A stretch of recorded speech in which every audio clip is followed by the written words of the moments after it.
Bonjour.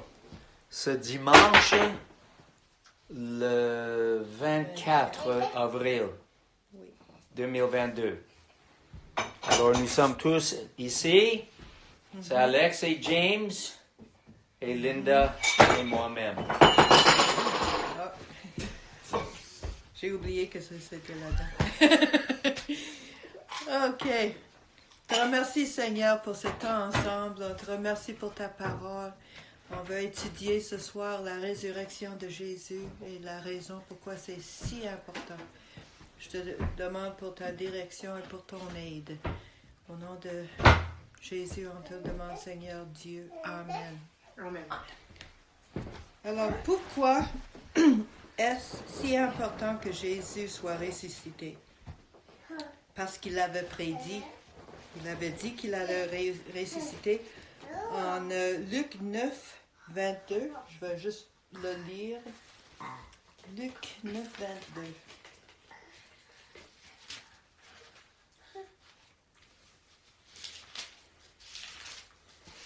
Luc 9, 22. Ça dit, il ajouta qu'il fallait que le Fils de l'homme souffrit beaucoup et qu'il fut rejeté par les anciens, par les principaux sacrificateurs et par les scribes, et qu'il fut mis à mort et qu'il ressuscite le troisième jour. Ça, c'est Jésus qui parlait. Alors, il a dit tout ça. Il a dit qu'il fallait qu'il souffre et qu'il soit rejeté par les anciens du peuple, et qu'il soit mis à mort et qu'il ressuscite. Il a dit tout ça. Et il a dit plusieurs fois pendant sa vie aussi à ses disciples qu'il est venu pour mourir. Okay. Et aussi, pourquoi est-ce que c'est important que Jésus ressuscite? Parce que ça prouve qu'il était plus puissant que la mort. Ok, j'ai une question. Mm-hmm. S'il savait que ça allait se passer, Mm-hmm. est-ce qu'il a eu une résilience face à ça? Parce que je sais qu'il y a beaucoup de personnes qui voulaient sa mort à cause de qui il prétendait être. En fait, à cause de qui il était. Oui. Donc lui, il était correct avec ça. Lui, est-ce qu'il cherchait à pas mourir? Est-ce qu'il se défendait? Il savait en dedans de lui qu'il est venu, qu'il a été envoyé par le Père et lui-même, il était d'accord. Il est venu pour mourir. C'était ça, sa but dans la vie, c'était de mourir pour nous. Pour que nous, on soit pardonnés. Oui, mais le jour juste avant qu'il soit arrêté et persécuté, il a prié dans le jardin à Jérusalem. Il a prié jusqu'il saignait des sanglots comme la perspiration, le sueur quasiment rouge là à cause qu'il avait tellement de stress juste à y penser. Puis il a demandé au Père si c'est possible que cette coupe soit enlevée. Transpiration. Oui, comme le sang, oui. Puis il a demandé au Père que si c'était possible de ne pas souffrir. Ouais. S'il y avait une autre méthode, mais il a dit pas ma volonté, mais que ta volonté soit faite. Okay. Et le Seigneur, Dieu l'a fortifié pour qu'il soit... Pour qu'il soit capable de le prendre. Oui. Ok, je comprends. Moralement, pour qu'il soit capable. Il l'a motivé. Oui. Ok. Mais ça a pris un temps de prière pour être capable. Oui, c'est pour prouver qu'il était plus puissant que la mort. La mort ne peut pas tenir Dieu. Parce que la mort, en réalité, Dieu l'a permis parce que nous sommes des pécheurs et qu'il ne fallait pas que le péché continue éternellement. Il faut qu'il y ait une fin à ça d'une manière ou d'une autre. Mais Dieu n'a jamais péché. Alors, la mort ne peut pas tenir Dieu. Alors, c'était impossible qu'il reste mort. Tu sais. Mohamed, lui, est mort. Bouddha est mort. Tous les dieux des hindous, ils n'ont jamais vécu. Les supposés dieux. C'est ça. Mais il y a seulement Jésus qui a un tombeau vide. Okay. S'il a resté mort, comment peut-il promettre que nous ne resterons pas morts? Parce qu'il a dit que nous serons ressuscités avec lui.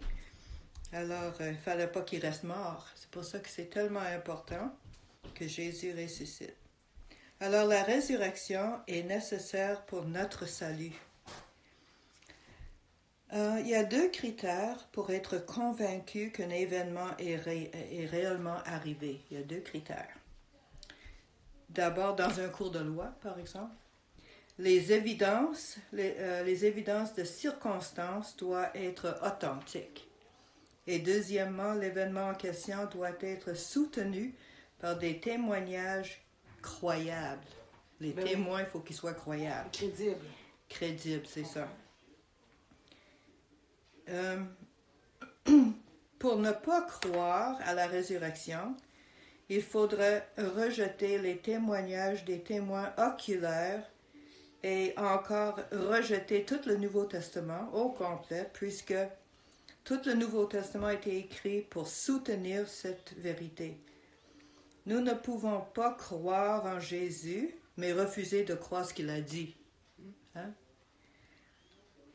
Il y en a beaucoup de personnes qui disent que Jésus n'était qu'une bonne personne.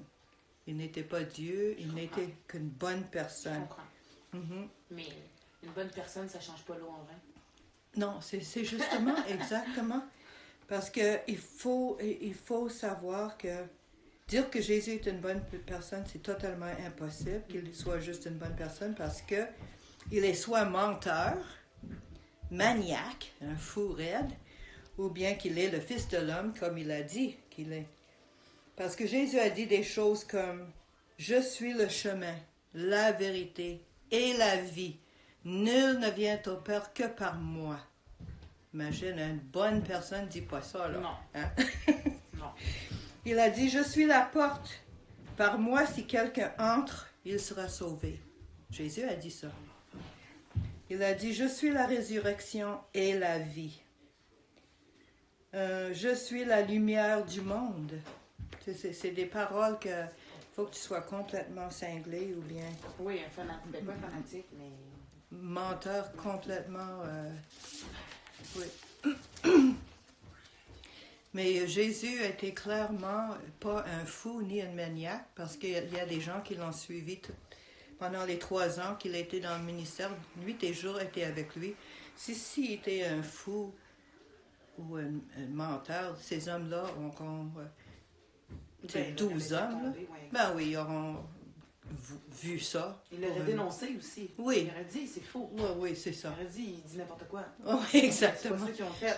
Oui. Au contraire. Puis avec le temps, les foules devenaient de plus en plus grandes, tellement grandes qu'ils ne pouvaient même pas rentrer dans des villes parce qu'il y avait tellement de monde qui le suivait. Parce qu'il faisait aussi des miracles et il ne serait jamais capable de faire des miracles si Dieu n'était pas avec lui. Alors tout ça, ça marche ensemble. Tous les disciples de Jésus sont se sont enfuis en terreur lorsqu'il a été arrêté. Alors ça montre que ces gens-là étaient des personnes réelles, hein, parce que ce n'étaient pas des soldats ni des personnes extrêmement braves ou des personnes qui sont habiles avec des armements et non, tout ça. C'était le petit peuple. Oui. Puis lorsque les souverains sacrificateurs avec leur bande de soldats sont venus arrêter Jésus, eux autres avaient peur. Ils se sont enfuis. Ils ont laissé Jésus seul là. Alors, tout ça, c'est tout dans la Bible. Ils n'ont pas essayé de cacher rien. Et Jésus est mort sur la croix. Il est réellement mort. Il y en a qui disent qu'il a juste perdu connaissance. Okay. Mais ça, c'est évident qu'il était vraiment mort parce que, encore, il y avait des témoins oculaires. Il y avait des soldats romains. Il y avait une qui a percé son côté. Et il y avait de l'eau et de sang qui sont sortis. Okay. Et s'il était encore vivant, il y a des docteurs qui ont témoigné à ça, que s'il y a de l'eau séparée du sang, là, c'est parce que la personne est morte. Okay. Autrement, ça aurait été juste du sang qui Ben serait oui, non, sorti. exact, Oui. Et tout ça, c'est l'eau des poumons, j'imagine.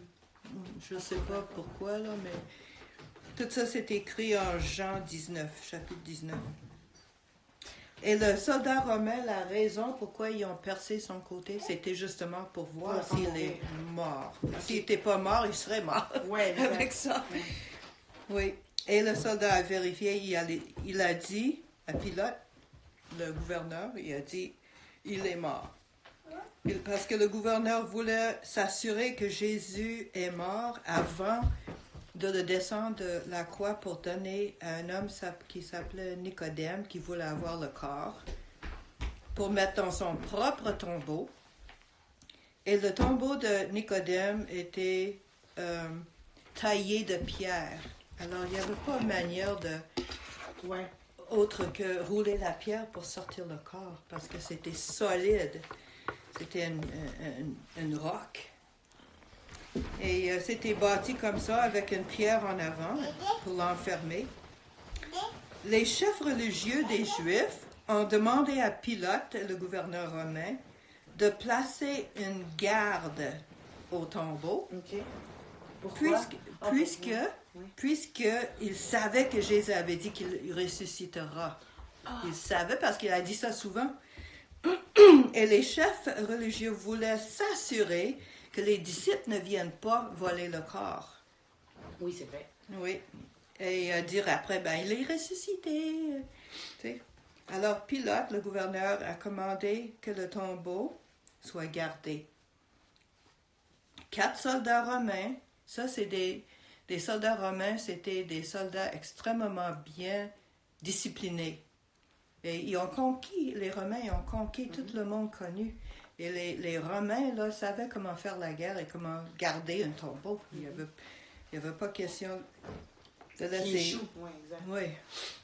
Et ils savaient aussi, les soldats, que si on les avait demandé de garder quelque chose, puis ils ne l'ont pas fait, c'est quoi la punition? Quoi?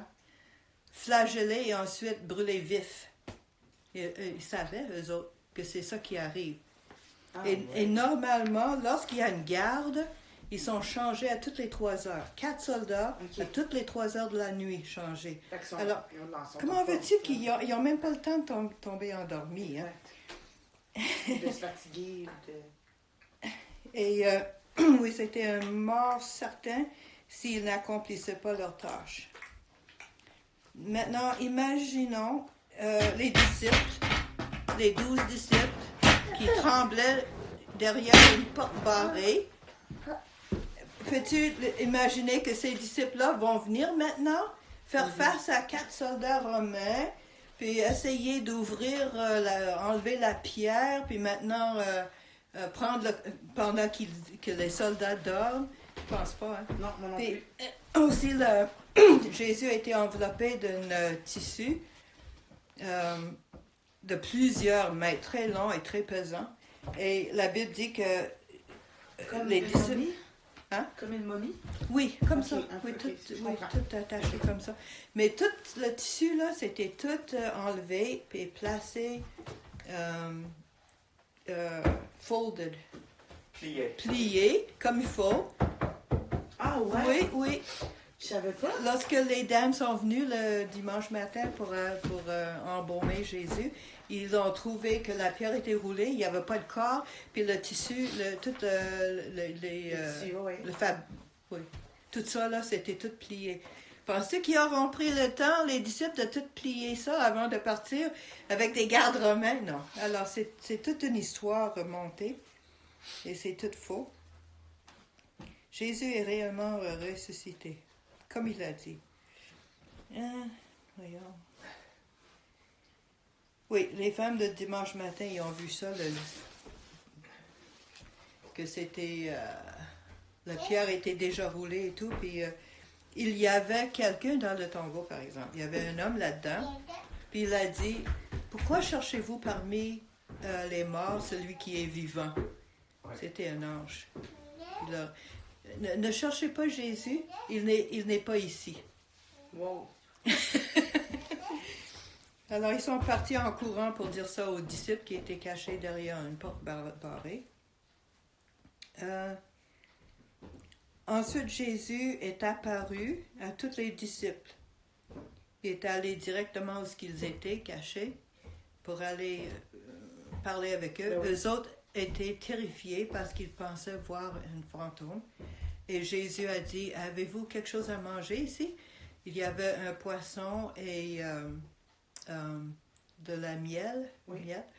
Il a mangé ça devant eux. Puis Jésus a dit, voyez-vous, un fantôme ne mange pas. Effectivement. Fait que, puis il a fait plusieurs apparences à ses disciples. Et aussi l'attitude des disciples. Parce qu'avant de voir Jésus, ils avaient peur. Ils voulaient rester cachés. Mais après avoir vu Jésus, ils étaient courageux. Et ils ont commencé à annoncer Jésus partout. Oui, ils annonçaient Jésus comme sauveur ressuscité. Sachant que leur déclaration choquerait les autorités, ils mettaient leur vie en danger, mais ils avaient assez de courage quand même de le faire parce qu'ils savaient que c'était vrai. Exact. Oui. Malgré des nombreuses arrestations, parce que plusieurs disciples ont été arrêtés, des persécutions, ils ont continué toute leur vie à dire partout que Jésus est vivant. Si ces hommes savaient qu'ils avaient volé le corps de Jésus réellement mort et qu'ils proféraient des mensonges, ils n'auront jamais menti jusqu'au point de se faire tuer parce que presque tous les disciples sont morts tués par des autorités, oui, pour avoir témoigné de Jésus. Il y avait aussi à cette époque un historien nommé Flavien Josephus. C'était un juif qui est devenu un citoyen romain. Cet homme-là n'était pas un chrétien. Il vivait la même époque que Jésus. Et il a écrit, dans ses écrits, il mentionnait Jésus. Un historien dans le temps. Et il a dit, Jésus était un homme qui faisait des grandes merveilles. Il était crucifié, mais il est apparu aux siens le 3e jour, étant revenu à la vie comme les saints prophètes ont prédit. Il était le Messie. Et ça, c'est les paroles d'une personne, un historien. C'est quelque chose, hein? Alors ça, c'est Vraiment. Ça, c'est ce que j'avais à dire. Oui, ok. Oui, merci Seigneur. Merci que oui, tu es ressuscité. Oui, tu vis aujourd'hui. Et on te remercie pour le Saint-Esprit que tu as envoyé pour nous. Et merci pour cette étude de ce soir. On te prie au nom de Jésus. Amen. Amen. Turn it off. Yeah. Linda. Yeah.